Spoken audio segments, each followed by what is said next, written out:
In the same week, they completed exercises on the use of high-precision missile weapons in the Atlantic Ocean. A group of ships of the Russian Northern Fleet arrived in Havana as part of the flotilla. The Kazan nuclear submarine, capable of firing all modern types of sea-based cruise missiles, the rescue tugboat Nikolai Chiker tanker, the supplier Akademik Pashin, arrived to distant shores, and Admiral Gorshkov of the fleet of the Soviet Union, a multi-purpose frigate of the first rank capable of carrying Onyx, Calibers, and hypersonic Zircon missiles, leads the detachment in this campaign. Tracking all types of targets and equipped with the most modern RAP complexes, the visit to Cuba is emphatically friendly within the framework of international agreements with Havana. Russian sailors will make courtesy visits to the commander of the Cuban Navy, and the governor of Havana visit historical cultural sites, replenish water, fuel, food, and in general spend several wonderful days under the warm Cuban sun and unfurl this Andrew's flag at a distance of only 200 kilometers from the shores of the United States, my colleague.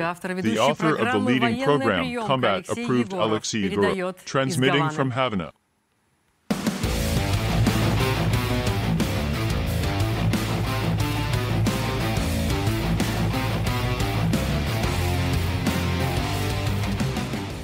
Actually, there were 4 of them walking across the ocean, but 3 at most got into the frame. 3 heroes of the frigate Admiral of the fleet of the Soviet Union Gorshkov tugboat Nikolai Chiker and the medium sea tanker Akademik Pashin. These shots were taken by our cameraman from a helicopter in the Iceland area when the ships entered the Atlantic after passing the Arctic Ocean.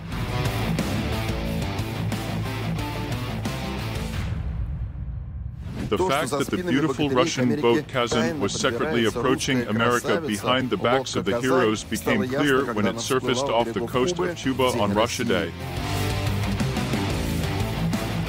The entry of a submarine into the port of Havana is in itself a historic nuclear underwater event, because this is the first time this has happened. And given the fact that this submarine is capable of carrying hypersonic weapons on board, this is an event that has stirred up the region, and not only Cuba, but in general the whole of Latin America, and not only Latin America. In Reuters groups worked next to us. Everyone understands that the distance between Cuba and the United States is only 180 kilometers for a rocket. This is nothing for a hydrosonic especially. This is how the launch of a hypersonic Zircon from underwater looks like.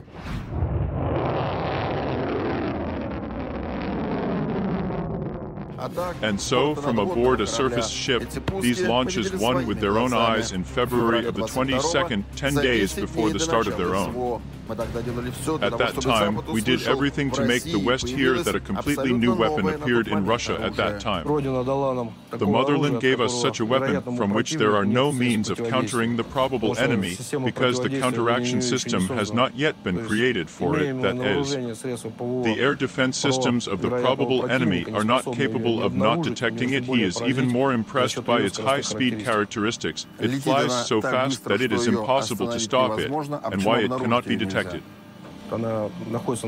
She is at such speeds that her location does not detect her. These shots were shot on board the very Gorshkov, who this week cheered up America, and Donald Trump personally, who considered it unthinkable that the appearance of Russian Navy ships off the coast of Cuba was unthinkable. Our sailors held a different opinion and calmly moored in the port. Havana, look at how our ships are greeted here in the Cuban port, a landmark event. Kazan is now moored behind my back. The beauties are marching under the flag of Russia and Cuba. Similarly, there are now 2 flags on board a nuclear submarine. Cuban and Russian are preparing a solemn reception. Everyone is waiting for the arrival of the ambassador. The military floor is already here. Everything is at the highest level in the port. The Russian ambassador to Cuba, Victor Coronelli, personally greeted the submariners and the crew of the frigate. Hello, comrades, sailors.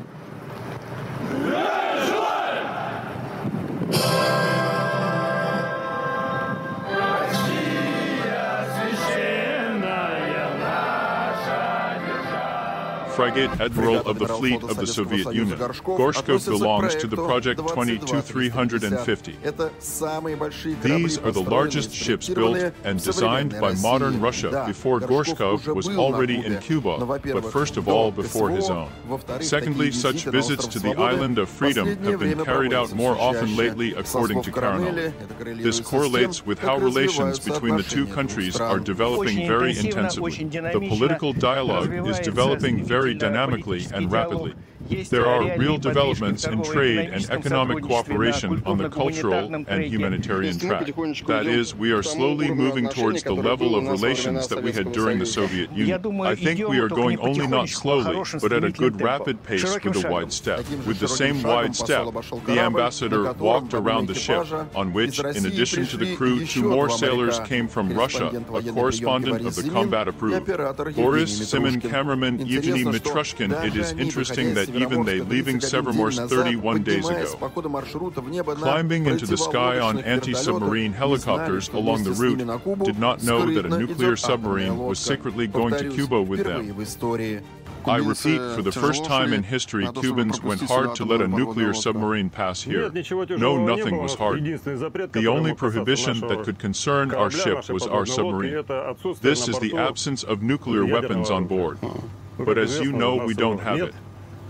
It is there, but not with you, and it is not on board, so when necessary it will appear there. Well, he's not there now. Therefore, all issues were agreed upon. At this moment, viewers from the United States exhale, but still smoke on the sidelines. We recorded this interview on the morning of June 12th, and in the evening, in honor of Russia Day, a reception was organized at the embassy where the heroes of the transatlantic crossing were invited. I got from the ship to the ball. It's about them. Now there is such an unusual situation at the embassy. For sure, everyone read the book 2 Captains in the Navy in childhood, 2 commanders speak in the Navy. Right now, the 2 commanders of the submarine and the frigate next to you were somehow interacting with each other while you were walking. Of course, our ships are carriers of high-precision, long-range weapons. Therefore, like no one else in the Navy, we always interact with each other by pulling out underwater. So you talked somewhere in Severomorsk, then disappeared and finally met the embassy here. Yes, that's the whole point. First, a plan is developed for certain signals. The table also works on it, which ensures hidden deployment. Only now it became clear that the main idea of the transition to Cuba was that, in addition to the frigate, unnoticeably under the nose of the United States, to bring a submarine to Cuba as well. For them, it is like a bone in their throat. After all, the frigates of the Project 22-350 Kazan hypersound, so close to their million-plus cities. I think there is a certain excitement, but it should not be just our people who worry the day before. Upon arrival in Havana, our group is literally surrounded by 7 NATO ships in the ocean and 3 planes in the air. No one denies that the United States of America is a big, strong power, but it is they who are characterized by such a demonstration in such large flags. Well, like a big ship, the task of all these ships of the American fleet is to know everything that is happening under their noses, to let a potential enemy submarine pass in the area of their territorial waters. It is a great shame for them to succeed for us. This is the main success of the operation, that the vaunted anti-submarine forces of NATO are the same Americans, as they tried to increase the number of sorties, increase the number of battles, increase the helicopter component from the destroyers Orly Burke. The result was never achieved. It could be clearly seen when we entered the territorial waters. Kazan was already on the surface. The 4 of them are already huddled there, so to speak, unsolicited, having a meal at a distance near the shores of the United States. Gorshkov's crew constantly collected such NATO buoys. In fact, these are underwater microphones, whose task is to calculate a Russian submarine in the water column. But the good thing about our new project Yasen, the first representative of which is Kazan, is that these boats are very quiet. So that you understand what is happening now at the first interview with the commander of the first submarine who came here from Havana. It was hard to get around a standard 6-story house with a margin of torture of about 2 meters. It was absolutely safe to go in and scream the closest to the USA. How well did you fit in? Calling the figure against you, they dropped almost 1,500 fights.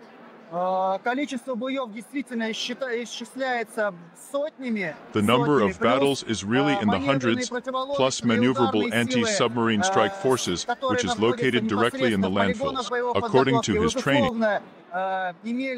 You conditionally had the need to detect us and establish direct surveillance of us as a carrier ship of high-precision long-range weapons. And how do you estimate how many submarines worked against you on this campaign? But even if you take the last day, when the submarine sank into a surface position, we could immediately observe at least 4 ships of our probable enemy. 4 against 1, just before entering the territorial sea of the Republic of Cuba, and we have a special happy birthday holiday.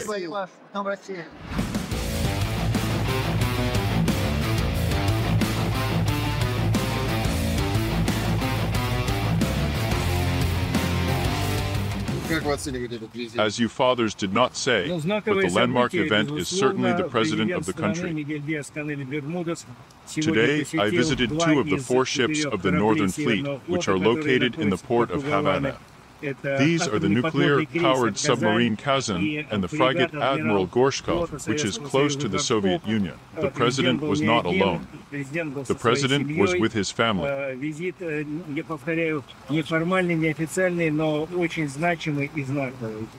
The visit was informal, but a very significant one of us left entries in the books of the honored guests of both ships, and indeed expressed words not only in admiration of our sailors, our ships, but I particularly noted what time it is to enter the port of Havana for Russian-Cuban relations. This transition has already been compared to the Nader operation, when in 1962 we quietly delivered nuclear weapons to Cuba.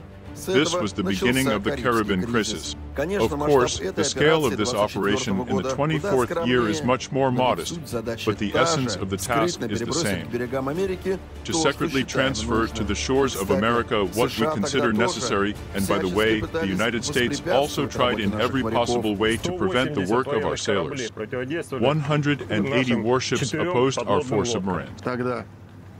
Then at that time, yes, and we did what we wanted to do. Thank you, we will do it now. Alexey Egorov, Boris Simin, and Evgeny Mitroshkin especially for the Main Thing program.